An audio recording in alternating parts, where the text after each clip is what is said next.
establish these standard size charts by using what was the most popular grip and shaft at that time. If I'm not mistaken, the grip was a 580 core size Golf Pride Green Victory grip installed onto a True Temper Dynamic R Flex taper tip shaft, which had a 580 butt end. Now, neither of these products are available today, but the grip sizing chart is based upon those two best-selling products. While the dynamic shaft is not sold anymore, Dynamic Gold R300 is, and if you look at that shaft, you'll notice when you put a grip on there, you're going down on a couple of the steps where it's going to get smaller. Since we're only measuring down 2 inches of the shaft, you probably won't run into too much problems. But one time where you will is when you see shafts with a constant taper design, like the popular Aldila NV, NVS, VVS, VS Proto, and Voodoo shafts. All these shafts have a constant taper as part of their design.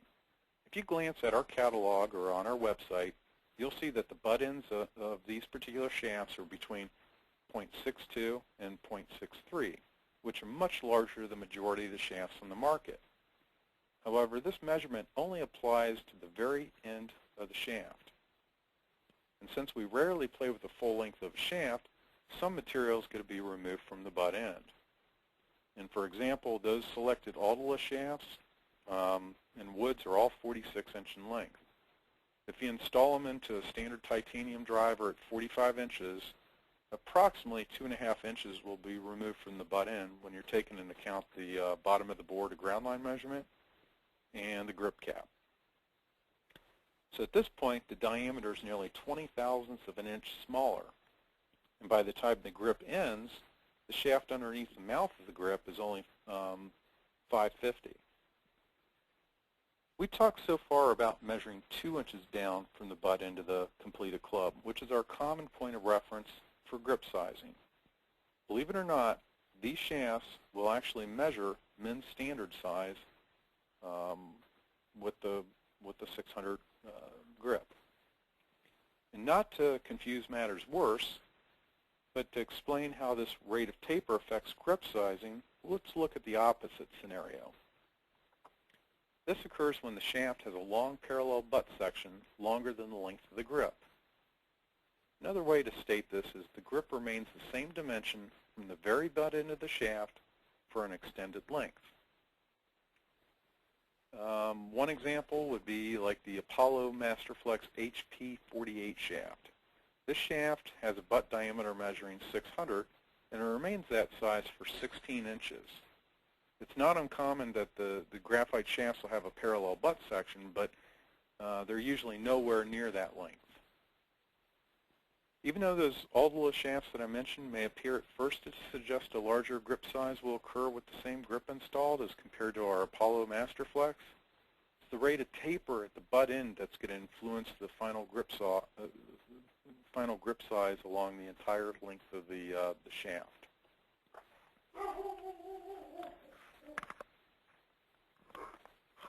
Okay, this leads us to our next part, building up under the lower hand.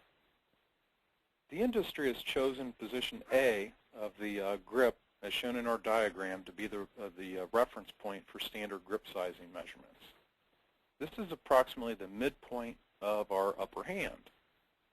Remember the difference between a men's and ladies' grip is 50 thousandths of an inch, or approximately 3/64 difference?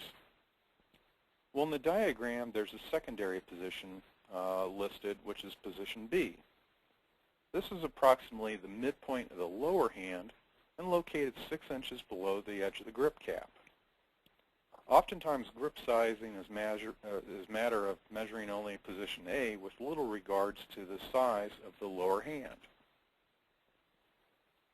Now, the majority of grips, they start tapering at the very edge of the butt cap down to the mouth. Based on some of the most common grips available, the tapering between positions A and B generally reduced by 0.12 inches. Now, it's important to understand that all grips don't taper at the same rate. there's more and more grips being produced with a reduced amount of taper. What this does is maintain the diameter of the upper hand, but increases the size of the lower hand. The idea behind a proportionally larger lower hand is that it takes up some of the hands out of the swing to promote a late release in the swing.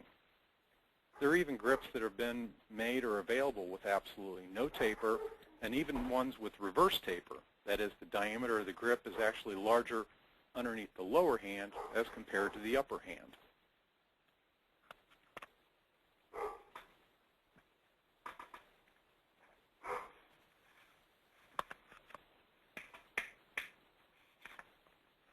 Okay, this next slide shows the proper way to reduce the taper for the lower hand. You generally reduce the taper without creating a step. See how I've shown how to build up 4 layers under the lower hand? Remember from our charts that 4 layers of masking tape is the equivalent of plus 1/32 of an inch. I've seen many times when someone took the effort to build up the lower hand, but instead of staggering the layers, they simply put them one on top of another. And where the tape stopped actually formed a step on the grip. Now, you don't see or hear of many club makers building up under the lower hand. And one of the reasons golfers normally choose the grips they want by picking one out that was on a short shaft in a display unit, and they'll go, well, that one feels good. Give me that one. This is why I'd encourage demo grips on display and for fitting. Not only do you want to have an assortment of models to choose from to showcase the various cosmetics or material differences, but also sizes. And if you do have an assortment of grips, you want to make sure to pick out a couple that have a reduced amount of taper underneath the lower hand. A few examples are some of the older wind style grips or a couple of the lambkin models like the Performance Plus. Since I showed you how to measure the grips, you should be able to tell which of your grips have a standard taper profile and which ones don't. You can even take one of your most popular grips and add 4 layers of masking tape like I showed in the previous slide, and be sure to label it. That way your customers can tell if there's a benefit to having the lower hand build up or not. You also want to avoid using the label ladies on the grip. If you have one that's pink or something feminine, that will be apparent to the customer. And you may have a man with small hands, and he would probably, or he'd rather have something that says undersize rather than ladies. Also, your lady customers may not like the feel of a larger grip compared to the ones they've been used to on their own clubs.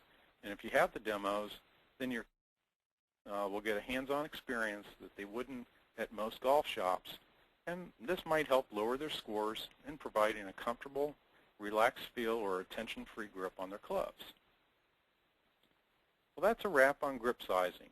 Let's turn it back over to Rob, and we could field some questions. All right, that was great, Jeff. Thank you so much.